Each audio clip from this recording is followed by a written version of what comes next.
My name is Kevin T. Allen. I teach advanced sound and experimental filmmaking in the Filmmaking BFA program, and I'm also the technical supervisor. Additionally, I'm a filmmaker and sound artist. I make films about and around sound itself. I have done sound sculpture, sound art, sound installation. I'm kind of interested in my practice in what I like to think of as non-normative listening, accepting the fact that no one listens to sound the same way.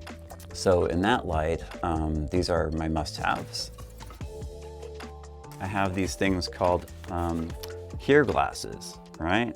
Somebody gave these to me kind of as a joke, but I think it's really great because one of the things I've found is being really in touch with listening to sound, especially sound in your environment, is very much about somehow estranging your experience to sound. We cup our hands like this, right? Which kind of makes our ears more directional and kind of like a parabolic microphone, right? So these things just literally slip onto your ear. And you know, it doesn't sound good, but really that's not the point, I think, in making good sound art or sound design, is rather thinking about how you can make things sound unique or different. So these are basically two hand-built preamps that are pumping these microphones, and they have little volume knobs right here, left and right, so you can tune your left ear and your right ear differently. So basically, I'm like listening to the environment that I'm in right now, but I'm listening differently, right? And I can really tune in the difference. I can change the quality of the sound this way. Really productive, right? To just kind of reset how you're listening to an environment. And then, amazingly, you take off your earphones and you have a totally different experience to the environment you were already listening to. For me, the idea that there's a sound out there and I'm going to take a microphone and capture that sound is not interesting. Rather, like, how can I listen to that environment differently with a microphone?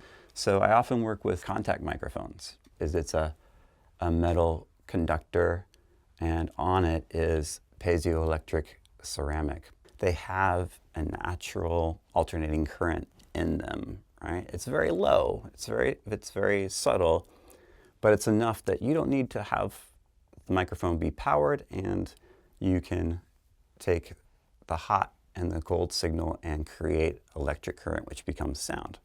Basically, you record by making contact to something directly. And if that thing vibrates, it's translated into sound.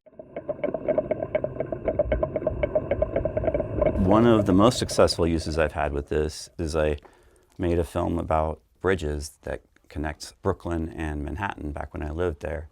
And just by like placing them on either the suspension cables or pieces of metals, I was able to get some really interesting sounds that the more I explored, it was kind of like I was listening to what the bridge might hear. You know, all these tools are kind of tools for discovery. And you can build these for $750. So how do you record things that we can't even hear that are in our environment? Magnetic transducers. This is basically a magnetized coil that is wrapped in shrink wrap here. This records magnetic fields, right? Which is something in our everyday environment that we as humans cannot hear. You can kind of use them like magic wands and kind of sculpt the sound as you're listening.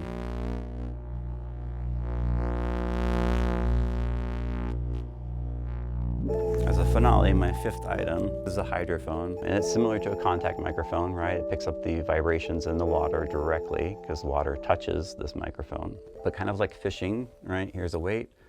So I drop this in the water, and you'd be amazed. You can hear things much farther away than you can hear them through the air.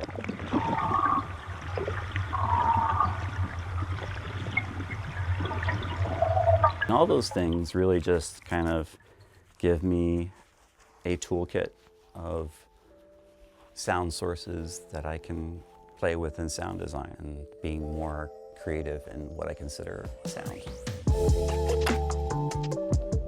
You know, it started with getting a guitar, interested in playing music and copying music, and then it became an interest in actually recording.